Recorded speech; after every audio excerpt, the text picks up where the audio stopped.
We're continuing in the Sikha and Parshas Balak in Chilik Chaf Gimel Siv Zayin on page 177. Siv Zayin and the Sikha. Finally, we come to the Rebbe's Hezbollah for this whole entire Inyan. The Rebbe went through many different options of how to explain the subject. What we're talking about here in this Sikha is the question regarding what the Targum says on the Karka called B'nai Sheis, that it simply means that Eibush is going to crush, destroy, annihilate all nations of the world. And the Rebbe brought the opinion of Rish Lakish that says clearly in Gemara that a pshat in the pasuk in Zechariah where it says that 2/3 of humanity is going to be wiped out and 1/3 will remain, and that refers to Klal Yisrael. So those are the two sources that we find in Psukim and in Chazal that the nations of the world are all going to be destroyed and eradicated. On the other hand, there are many Psukim and many Memorei Chazal that tell us that Ummah Yisrael will be around when Mashiach comes. Not only will they be around, they'll actually come around to serve Hashem. And us. What? And to serve the Yidden as well, correct. They'll all serve the Eibusher as one group. And many Psukim, where it speaks about the nations being there, lost Lavai. So how do we reconcile this contradiction?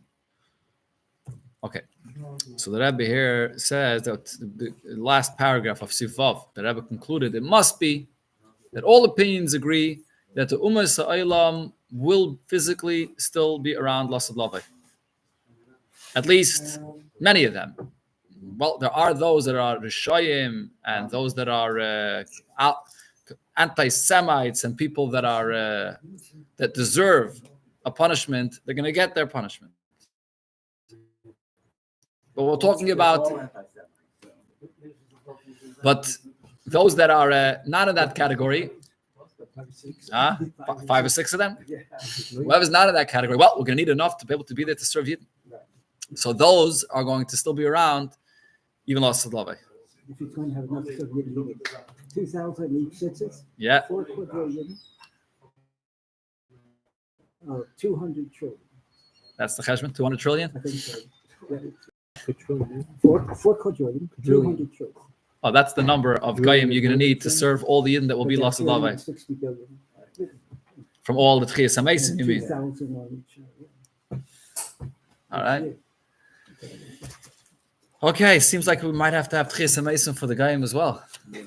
No, you have to create. Siv Zayin, page 177. Okay, so let's continue inside.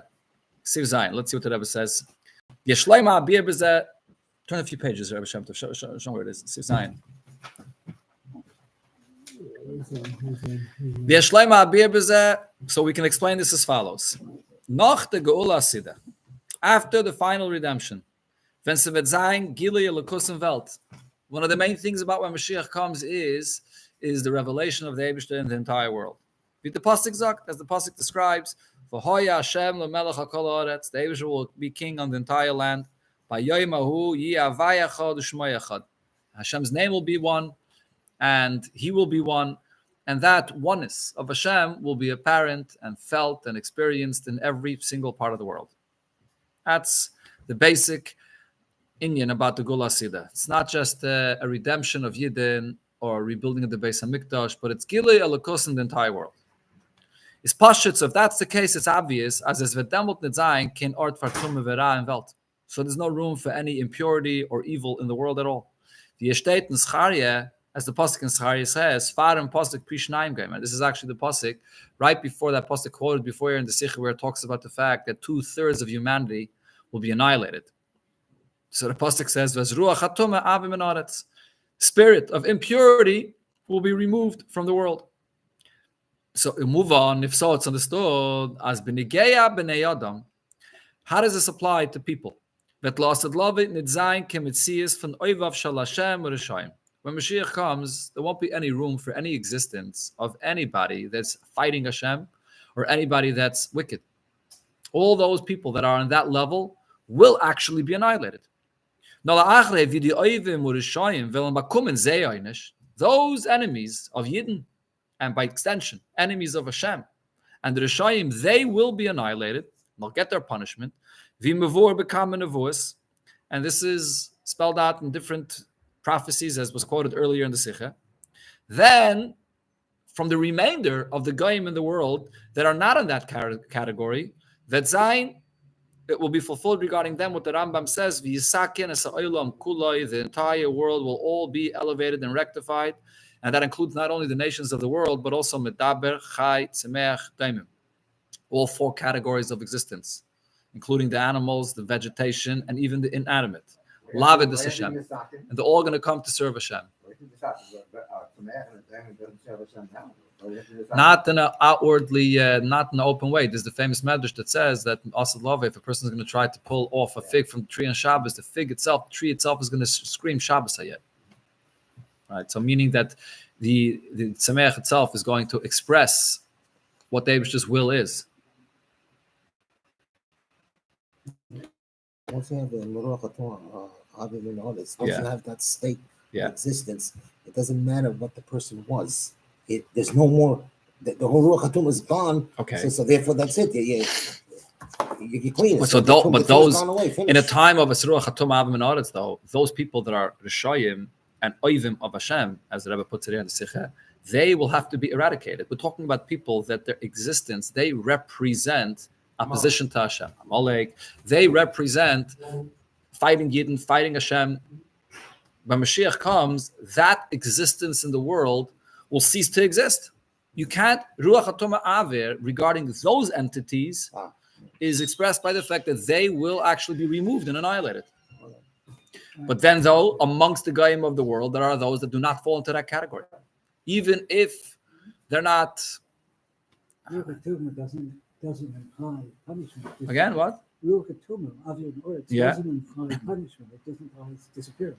Okay, so now disappearance regarding those entities that their entire existence represents fighting and opposing Hashem, the only thing that will happen to them is that they will be removed and annihilated. So we mentioned ownership. Yeah, correct. Einish. That's not ownership. There's no ownership. There's no person. Right. But Avrim and Aretz, though, means that they will receive their einish, just like Lasad Lava. You're right. There's a sort of 2 points here. The Avrim and Aretz, but just like Yidden, Lasad Lava will receive the reward for all of Torah mitzvahs that they fulfilled Bisman Hazeh. So in many kapitlach, in Psukim, in Nach, it talks about the fact how the Goyim will get their einish for all of the pain and suffering that they brought upon Yidden in all of the persecution in Galus. There's going to come a day of reckoning when all these Goyim, all these anti-Semites throughout history are going to get their einish. Justice. On Virashi Taich and Pasik, this is how Rashi translates the pasuk of Shema Yisrael Hashem Elokeinu Hashem Echad. Pshuta Shumikra. Rashi here is addressing the obvious question in this pasuk. Why doesn't it say Shema Yisrael Hashem Elokeinu Echad? Why does it say Hashem Elokeinu and then it says Hashem's name again, Hashem Echad? So in Chassidus, there's a taish for this. But here, what is the answer to this question in Pshuta Shumikra? So Rashi says as follows: Hashem Shuhu Elokeinu Ata, Hashem, which is our God today. And he's not the God of those that serve idols. When Mashiach comes, he's going to be Havaya Echad for everybody, for all nations of the world. That then Hashem will transform all nations of the world to have one tongue, to speak all the same thing, to all call out Hashem's name. And the name of Hashem Echad. So we see here, Rashi is explaining today, it's Hashem Elokeinu.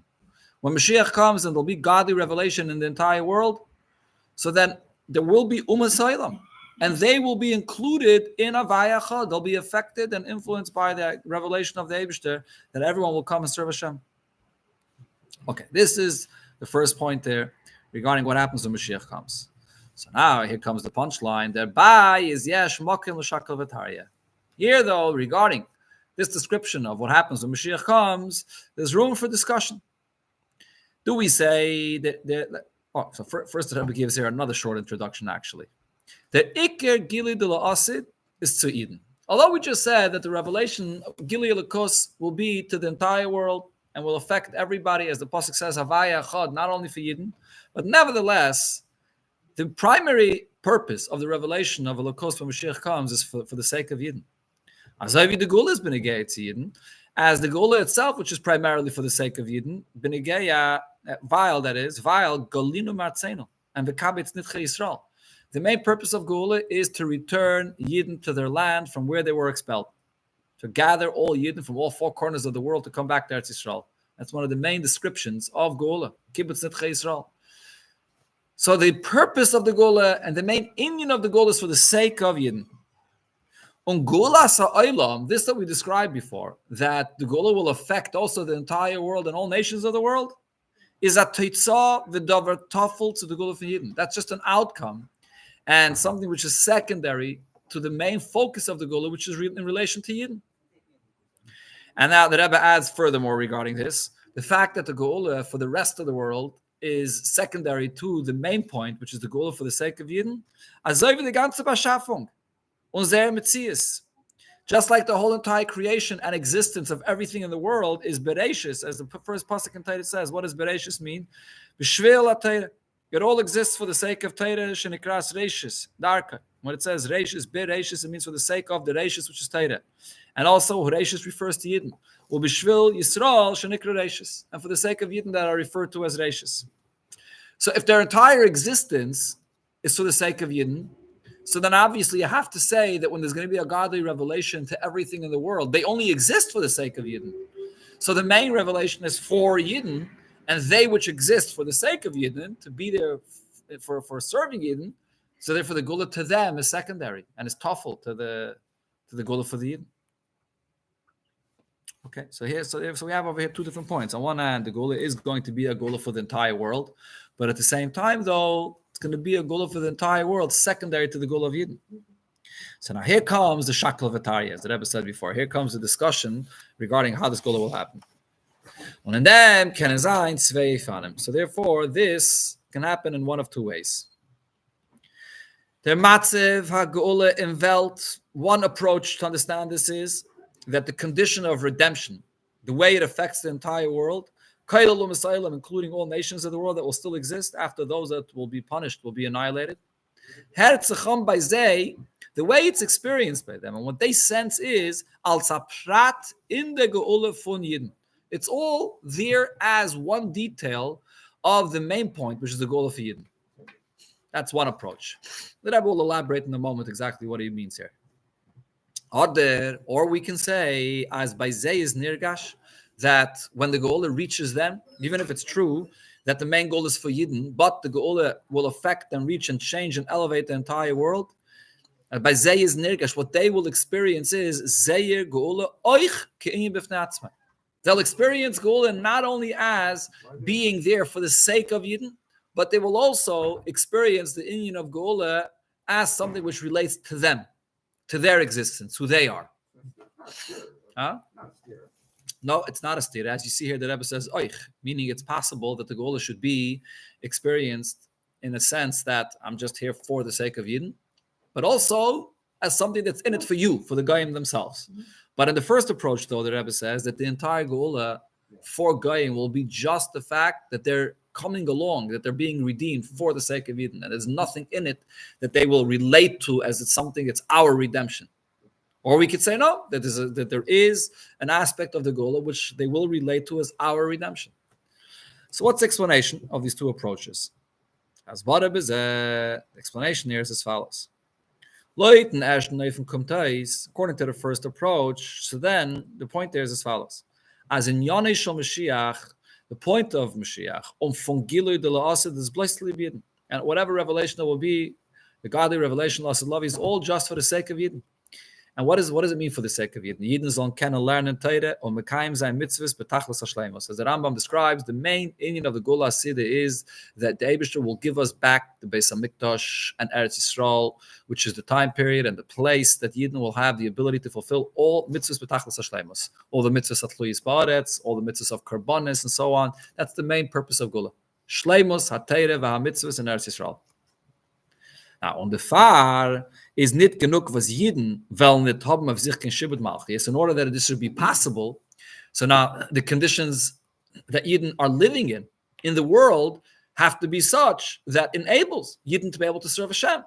And for that, it's not enough just that Yidden are not going to be subjugated by any other government that will oppress them and so on. Nor die ganze Welt darf sein kedabei. The entire world has to exist properly and be there in a way that there's no disturbance, there's no distraction, there's no problems, there's no lo yigzulu, v'lo yashchisu, there's no stealing, there's no destruction in the world. And olam hazachich, a pure world, in order for Yidden to be able to fulfill their Torah mitzvahs b'shleimus. So the world at large has to be a pure place.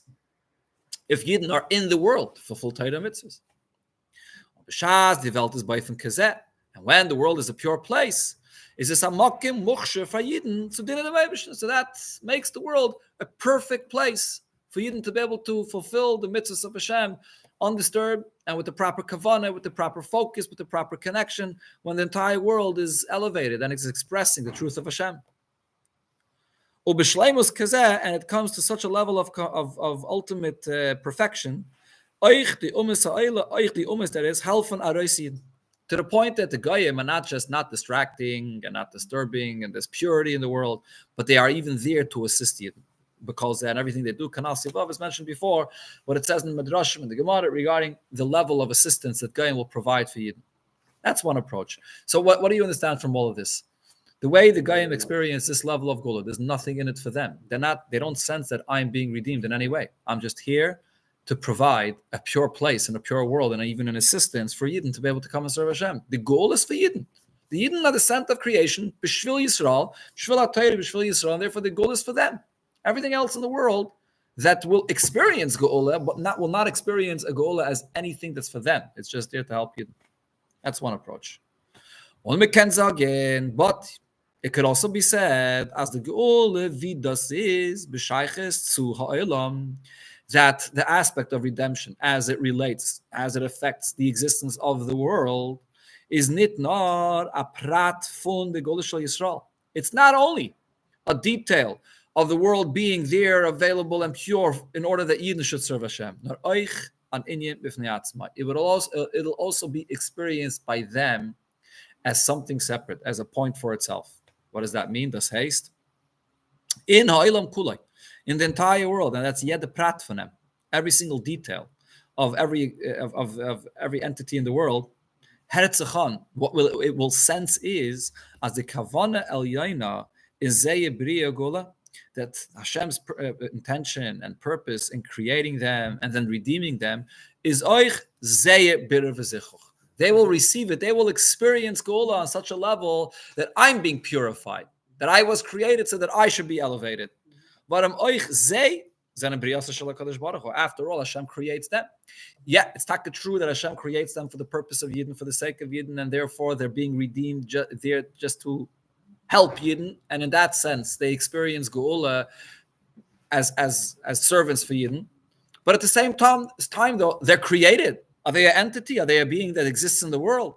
So the way they take the Geula in their experience, they will feel, look, something in us is changing. We are created one way, and Hashem is purifying and elevating us. So they will, the way they will experience Geula, it will have an experience of them receiving the Geula on their level for who they are.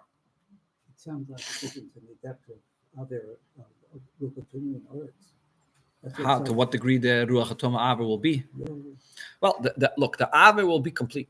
In other words, the Eibusha will completely remove any impurity in the world, though. The question, though, is how the perception of how they will experience this. That's the Shakel of Ataria. That's the discussion. They said, there was Ezekiel. Yeah.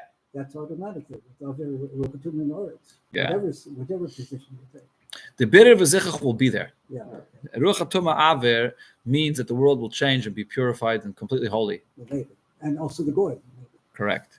But how are they going to perceive it, though? How does the Nivra in the world, which is created by Hashem, there's the source of the Shakel V'Tari, of the discussion of the Rebbe here, begins b'chlal, regarding how we perceive the existence of the world b'chlal. On one hand, the world exists just b'shvil Yisrael, b'shvil HaTorah.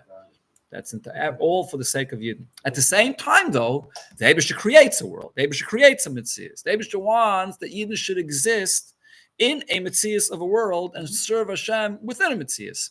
So as on one hand, they're totally B'shvil Yisrael, But yet at the same time, the kavanah of Yisrael is to be in a place of Metzias, not to be in Olam Atzilus and Gan Eden, in a place where there is no Metzias.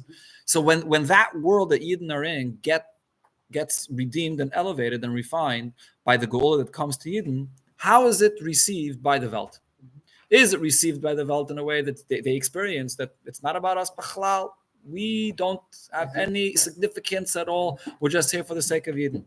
Or, since Bepayel, they do exist, Hashem wants Eden to live and be in a world that does exist. When they experience Geula, which is a thing, which is something significant. But their whole life has to change. Once you're out there, Ruvatim and Earth, their whole life has to change. There's not going to be one, because everybody's not going to be one. Yeah, right. Totally pure. Families will be normal, all relational. There's going to be tremendous change with this whole world. Right. The question is there going to be more for them? More? More for them, for the Goyim. Something So special. we're all going to be breathing. When you're saying more for them, what do you mean by more? Something special. Part of this is something No. special. No, that's not the Rebbe's discussion here. No, What- that's not the Rebbe's I discussion. mean, you're going to The Rebbe's change discussion is everything. just like There Rabbi won't be Foss any- said, there the won't- perception. There That's won't it. be any The disabled perception. children. There won't be the etc. All those things will Correct. disappear Correct. for everybody. But it's just a question of perception. How What's can you not perceive? That's the question. How can you Yeah. not perceive? There has to be something there you're headed for a goy to be perceived in such a fashion. No, but Otherwise, if you something exists just for the purpose of something larger, when you have a building that's made up of a bunch of screws and nails and all kinds of beams and things, but there's the room and in the building which serves a certain purpose, and each screw, each detail for itself is not significant for itself. It's just there holding up. The screw is holding up a beam, and the beam is holding up it's all part of a bigger picture. So the question is how, when Hashem redeems the Goyim Lasad Lavai, the truth of what Hashem wants from them will be revealed.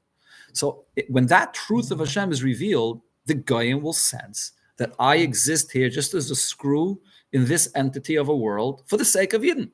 So perhaps they will, of course, they'll experience a tremendous purification. But what does that purification consist of? This gufa that they will now recognize and see that I just exist here for the sake of Eden. That will be their purification, that they will realize I wake up in the morning and my entire existence is there to help Yid. That's one way how they'll experience that purification. 24/7, they have no life of their own. They have a pure life. They have no problem with issue. But 24/7, they're totally given over to you. Correct. Nothing else besides that. Correct. Okay. Or they will experience a certain zichach of themselves. Yeah. We're all going to be breathing the same air. Yeah. We're going to be breathing it in as Yidden, and they're going to be breathing it in as Goyim. Okay. So each one is going to be breathing in the same air, but each one, according to what he is, that's how he'll benefit from. On their level. Correct. Their level. Yeah. Okay, look, the point there, in the second Eifim, the Rebbe concludes and says the point there is, after all, Hashem creates them. Meaning, when you talk about something, when you talk about a human being, there's when you do something, you're bound to laws of nature. The example I gave before, when you build a building, you have to have each screw in the right place in order for the building to stand safely and secure. You can't, the proper screw, everything has to be perfect, right? Yeah. So you're going to say that the screw itself that's there senses that I am the thing. The whole entire purpose of the building is here so that this screw should be in place. No, of course it's not that way. The screw is there for the sake of something else. But now, could you apply this to the Eibishter? Could you say by the Eibishter that he creates a world for the purpose of Yidden, and therefore he wanted Yidden should be in the Metzias of the world? So he sort of, Hashem was like forced into this, that he had to create a world, and the world is not really what he wants. Mm-hmm. He wants Yidden to exist, and the Yidden should exist in the world, but the world is, he doesn't really want it. Soft by the Eibishter, whatever he creates, he created. It's when Hashem does something, there's such a thing that this is secondary for that, and therefore it doesn't really have significance. When Hashem creates a world, the world was created as a Metzias that Hashem created. And when the truth of Hashem in Goyim is revealed, that they're here to serve Hashem, it affects them. They're a bria from HaKadosh Baruch Hu, and now they're being purified. So the way it's received with and the way is the fact that me being a Bria of Hashem is changing. So that it affects them as a Metzias of who they are. There's nothing, they don't exist. They don't exist just by force. They're an actual, Hashem created them. Even if it's for the sake of Yidden. But it doesn't matter. Soft, they were created also. Does that going to extend to Tzemach and David? Yeah, you're right. This applies to Tzemach and Daimim as well, similar, right? Because the Rebbe before equated the Sakenes Ha'olam Kuloi, all the nations of the world, to all the other categories of this Tzemach and the Daimim. How is the Geula going to be experienced by all the animals and everything? V'gar Zevim Keves, right? One of the nevuos of the Geula, the wolf and the lamb will lie together, and everything else. It says, "Loss of love." The trees are going to grow clay milas and clay and gluskois. They're going to grow beautiful garments, and they're going to grow beautiful biscuits and schmack of food. You won't have to work hard. Everything, 7-layer cake, whatever you can imagine. So, which means that the Welt itself is going to produce food in the most shleimistic fashion. Not like today that it produces things where you distill a whole level of process of how you have to prepare it. Shleimus of Hashem, the goodness of Hashem, will be completely expressed in the world in the Daimim, in the Tzemach, and the Chai. So the question over there regarding that as well is that going to be experienced in the world as an Inyan for itself or only for the sake of Yidden? It's the same question, just like you have regarding the Goyim, same thing regarding the entire world. That is the Shaila. I'll wait till Jim to ask you Yeah. a question. Okay, good. So we're done for today. It Yeah. has to be that the Goyim themselves, because otherwise, what do you say? It's at the second.